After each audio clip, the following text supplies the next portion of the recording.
The 10-year Treasury yields have gone up quite a bit. It's a little bit perplexing what is driving them to go up as much as they have in recent months. You know, the Federal Reserve raised interest rates. We raised interest rates very aggressively last year, and we've really slowed the pace down in recent months. You know, we raised once, we took a meeting off, we raised another.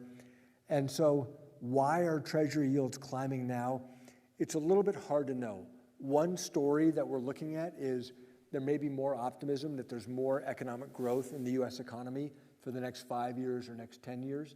If it's a higher growth economy, that's a good news story that would cause interest rates to go up. Another possible explanation is people think that the Federal Reserve will be more aggressive over the next 10 years to try to bring inflation down.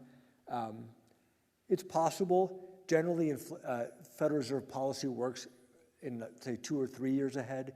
It's hard to see that that would translate to me into 10-year yields being up as much as they are. So it's a little bit of a head scratcher. Another possible scenario is the federal government is issuing a lot of debt for their various spending programs. Is it possible that is having some effect on Treasury yields?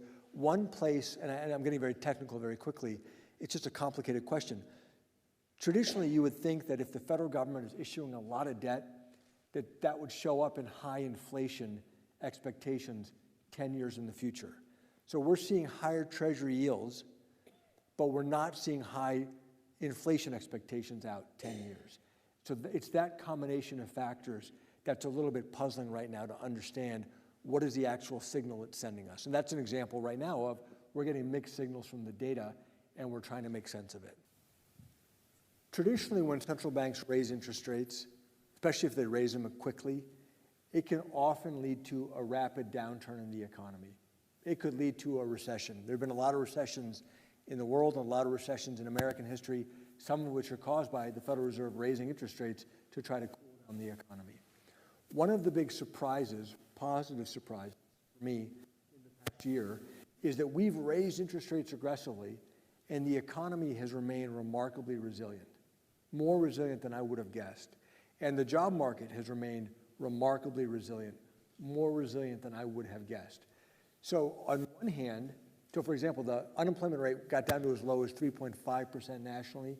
It's now ticked up to 4.8%, 3.5% to 3.8%. That's still a very good labor market from a worker's perspective around the country. So on one hand, it looks like we feel like we're on track for a soft landing. Inflation has come down quite a bit. The labor market has remained strong.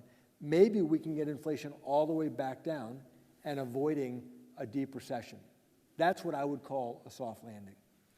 So far, it's looking more favorable. Now, having said that, there's another side of that coin.